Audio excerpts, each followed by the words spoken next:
याद रखना, भगवान ने बढ़िया ये सुंदर मानव तन दिया है ना, तो मनुष्य का तन परमात्मा ने दिया है केवल भजन करने के लिए, भगवान की कथा का रसपान करने के लिए।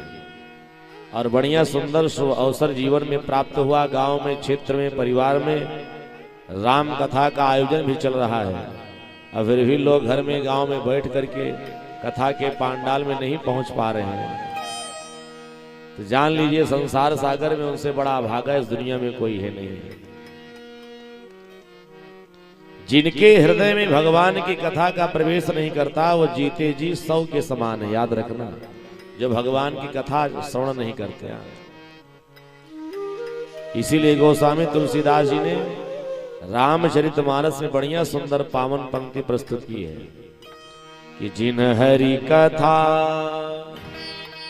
सुनी नहीं काना, श्रवण रंध्र अहि भवन समान। तो श्रवण रंध्र अहि भवन समान। जिनके कान में भगवान श्री राम की कथा का प्रवेश नहीं होता ना, उनके श्रवण नहीं, श्रवण रंध्र, अहि माने होता है सर्व, भवन माने होता है घर। फिर उनके ये कान नहीं है, कान सर्प के घर हैं। बोली भक्तवत्सल भगवान की। याद रखना, इसलिए भगवान ने मानव तन दिया है, तो भगवान के नाम का भजन करिए, भगवान की कथा सुनिए। जिन हरि कथा हृदय नहीं आनी, तो जीवत सब समान सब प्राणी। जीवत सब समान सब प्राणी। जिनके हृदय में भगवान की कथा का प्रवेश नहीं होता, जो भगवान की कथा से प्रेम नहीं करते, वो जीते जी 100 के समान। याद रखना, हमारे आपके बीच में वो जी तो रहे हैं, लेकिन शास्त्र और संतों की दृष्टि में मानो ऐसे जीव अब मर चुके हैं जो भगवान की कथा से प्रेम न करें, भगवान के नाम से प्रेम न करें, भगवान से प्रेम न करें। भगवान ने कान दिया है कथा सुनने के लिए, वाणी दिया है हरि गुणगान गाने के लिए, लेकिन 2 कान हैं।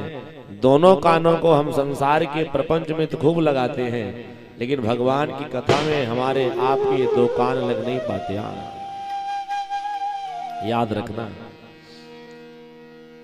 एक राजा का नाम आप सबने सुना होगा, महाराज पृथु।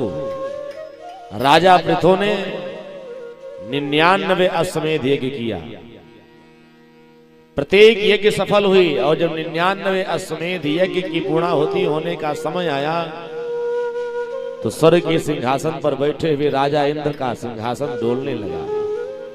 राजा इंद्र बेचैन हो गया कि आज महाराज पृथु की 99 अश्वमेध यज्ञ पूरी हो जाएगी, और उसके बाद एक यज्ञ और बचेगी, और जब राजा पृथु 100 अश्वमेध यज्ञ कर लेंगे तो इनको राज सिंहासन मिल जाएगा, इंद्र का आसन मिल जाएगा, इंद्र का राज इनको मिल जाएगा। क्यों? क्योंकि हमारे धर्म शास्त्रों का कथन है कि 100 अश्वमेध यज्ञ करने वाला जो जीव होता है वो अगले जन्म में देवता बनता है। इस जन्म में जो 100 अश्वमेध यज्ञ करेगा तो अगले जन्म में देवता बन जाएगा। तो 100 अश्वमेध यज्ञ करने वाला देवता, याद रखना। और उसके बाद एक एक करके जो 99 अश्वमेध यज्ञ पूरी हो जाएगी, एक एक और हो जाएगी, तो देवताओं का राजा इंद्र, तो इंद्र का पद चला जाएगा हमारा। तो राजा इंद्र ने क्या किया, 99 अश्वमेध यज्ञ की पूर्णाहुति से पहले ही उस अश्वमेध के घोड़े को राजा इंद्र ने ही चुरा लिया। राजा पृथु ने जब ध्यान दे करके देखा, हो मेरी यज्ञ से राजा इंद्र को बड़ी दिक्कत है, राजा इंद्र ने ही घोड़े को चुरा लिया। उनको ये लग रहा है कि यज्ञ संपूर्ण हो जाने के बाद मैं इंद्र का आसन ले लूंगा, राजा इंद्र बन जाऊंगा। वैसे मेरी कोई इच्छा नहीं है, कोई कामना नहीं है, मुझे किसी राज सत्ता का लोभ नहीं है, मुझे राजा इंद्र का पद नहीं चाहिए। मैं तो भगवान की प्रसन्नता के लिए, संसार के कल्याण के लिए अश्वमेध यज्ञ कर रहा हूं। परंतु फिर भी अगर राजा इंद्र को लगता है कि यज्ञ करने के बाद हमारी सत्ता चली जाएगी, तो राजा पृथु ने प्रण किया कि अब 99 अश्वमेध यज्ञ की पूर्णाहुति के बाद अब 100 अश्वमेध यज्ञ करेंगे ही नहीं। तो 99 अश्वमेध यज्ञ की जब पूर्णाहुति करने के लिए राजा इंद्र चले, तो भगवान आकर के यज्ञशाला में प्रकट हो गए। बोली भक्तवत्सल भगवान की। और जब भगवान प्रकट हुए तो भगवान ने कहा, राजन, आपकी यज्ञ से, आपकी तपस्या से, आपकी साधुता से, आपकी प्रजा की सेवा से मैं बहुत प्रसन्न हूं। जो वरदान मांगना हो मांग लीजिए। राजा पृथु, सारे संसार में एक छत्र राज था राजा पृथु का। सच बताएं, ये जो धरा है ना, जिस पर हम आप बैठ करके राम कथा का रसपान कर रहे हैं ना, इसका नाम जो पृथ्वी पड़ा है, इसके पीछे का रहस्य ये है कि इस धरा पर राजा पृथु का जब राज्य आया, तो राजा पृथु ने अपनी प्रजा की सेवा इस तरह से किया कि त्रैलोक्य में राजा पृथु की जय जयकार होने लगी। इसीलिए इस धरा का नाम पृथ्वी भी पड़ा था। बोली भक्तवत्सल भगवान की। राजा पृथु के कारण ही इसको पृथ्वी हम लोग कहते हैं। ऐसे राजा के सामने जब भगवान प्रकट हुए, वरदान मांगो, बरम ब्रोहि बरम ब्रोहि बरम ब्रोहि, वरदान मांगिए वरदान मांगिए। तो राजा पृथु ने हाथ जोड़ के कहा, प्रभु मुझे वरदान में कुछ नहीं चाहिए, आप अपनी भक्ति प्रदान कर दीजिए, वही बहुत है। नहीं नहीं, कुछ तो मांग लीजिए।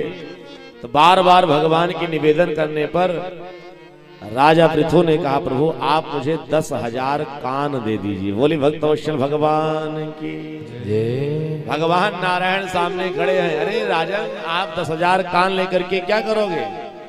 क्या इन 2 कानों से आपको सुनाई नहीं पड़ता? क्या सुनना है? ये 2 कान आपके पर्याप्त नहीं है। राजा पृथु ने कहा, प्रभु आपकी कथा सुनते सुनते 2 कान हमारे थक जाते हैं, परंतु मेरा ये उदर जो है ना, पेट कथा सुनते सुनते भरता नहीं। तो कृपा करके आप 10,000 कान दे दीजिए। तो क्या करोगे? कहा, प्रभु 10,000 कानों से मैं संसार सागर में केवल आपकी कथा सुनूंगा। बोली भक्तवत्सल भगवान की। तो ऐसे ऐसे सम्राट राजा हुए, तपस्वी भगवान के भक्त हुए, जो भगवान की कथा सुनने के लिए भगवान से 10,000 कान मांग लिए। हमारे आपके 2 कान हैं, लेकिन हम लोग दोनों कान को भगवान की कथा में नहीं लगा पाते हैं। कितने अभागे हैं।